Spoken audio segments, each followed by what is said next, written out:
Bonjour à toutes et à tous. On se retrouve pour cette 87e mitzvah, celle de ne pas prendre ce qu'on appelle le shochad, les pots de vin. C'est quoi un shochad? Pourquoi ce terme-là de shochad en hébreu? Chachamim disent ce que c'est shehu chad. Le corrompu, il est un avec le corrupteur. Une fois accepté de quelqu'un un présent corrupteur, on se prédispose en sa faveur et on devient en quelque sorte un autre lui-même, sans aucune disposition à se reconnaître coupable.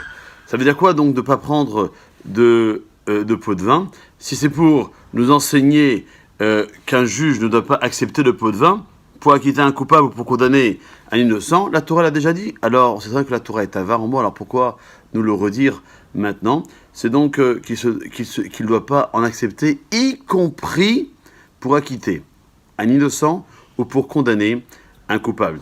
D'ailleurs, les Chachamim nous enseignent dans le Talmud que lorsque la Torah dit « tu ne prendras pas de pot de vin », c'est non seulement en argent, mais aussi en parole, puisque il n'est pas écrit « tu ne prendras pas de profit », et le fait que le pot de vin va avoir deux conséquences, car on dit que le juge qui accepte des présents corrupteurs et qui infléchit ses jugements ne mourra pas de vieillesse tant que ses yeux ne soient pas usés.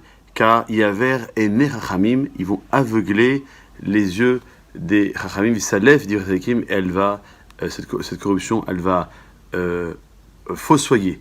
C'est les paroles de nos sages, donc à nous de faire aussi une mise en garde pour se retrouver dans des batédinim qui respectent la loi de la Torah, afin d'avoir un jugement qui répond aux critères que Kadosh Baruch Hu a édictés dans notre sainte et belle Torah.